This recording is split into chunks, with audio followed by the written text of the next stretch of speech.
There is a growing narrative in modern Western society that presents childlessness as not just acceptable, but aspirational, even a mark of success.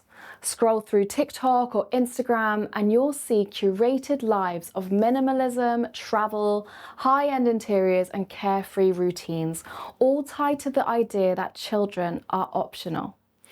In an era of high rents, steep mortgage rates, costly childcare, and economic uncertainty, this branding of the child-free lifestyle lands easily. It offers people a flattering explanation for a reality that many find painful, childless either by circumstance or by choice. Yet this framing is not merely a neutral personal preference. It represents a deeper shift in how we regard family life, generational continuity, and societal purpose. To deny or diminish the intrinsic value of children is, I would argue, a sign of civilizational decline, not progress. I'm Delphine Chewy, and this is my Viewpoint. The statistics make this undeniable. In England and Wales, the total fertility rate, which is the average number of children a woman is expected to have in her lifetime, has fallen to record lows. In 2024, that rate stood at 1.41 children per woman, down from 1.42 in 2023, and the lowest for the third year in a row since records began in 1938. To put this into context, a population needs a fertility rate of about 2.1 children per woman simply to replace itself over time.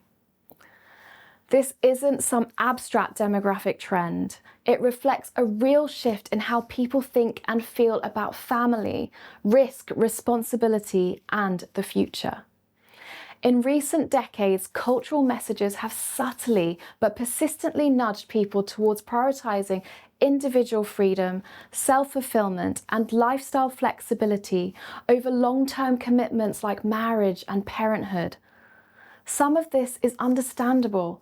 Who wouldn't want autonomy, comfort, and a life unencumbered by anxiety? But when these values overshadow commitments that anchor and generate society, we begin to unravel the very fibre of community. Fear plays a central role in sustaining this mindset. Many openly state that they do not want children because they're afraid of climate catastrophe, rising crime, political instability, or economic collapse. They are repeatedly told that the world is unsafe, society is crumbling, and that choosing to bring a child into such conditions is irresponsible or selfish.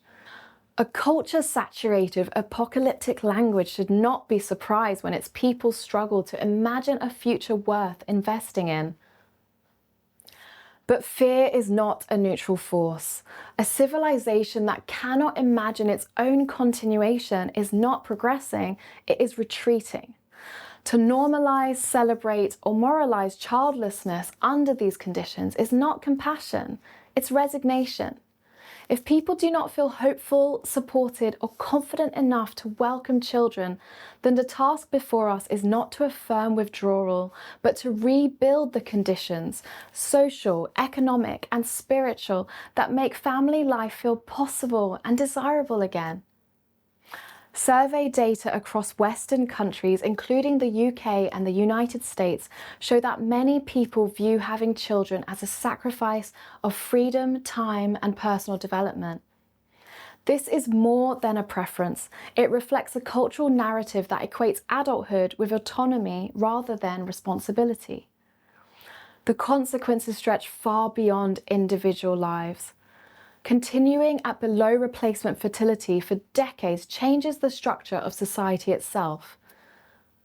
Declining birth rates contribute to population aging, with fewer young people to support a growing proportion of older adults.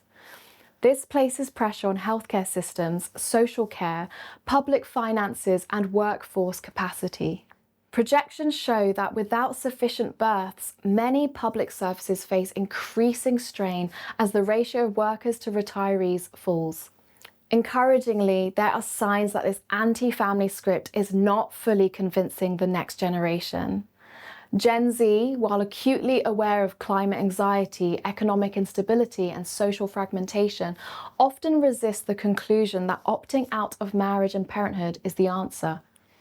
Many speak openly online about desiring commitment, stability, and children, often to the discomfort of older generations. The reaction to young public figures expressing these desires is telling. When actress Millie Bobby Brown, at just 21, spoke openly about her long-held desire for marriage and motherhood, the backlash was swift. Critics insisted she was too young, too successful, or too independent to want such things. The underlying message was clear.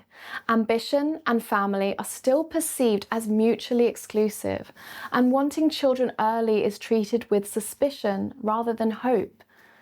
These responses reveal unresolved wounds. The sexual revolution of the 1960s radically reshaped marriage, intimacy, and family life, often at great personal cost.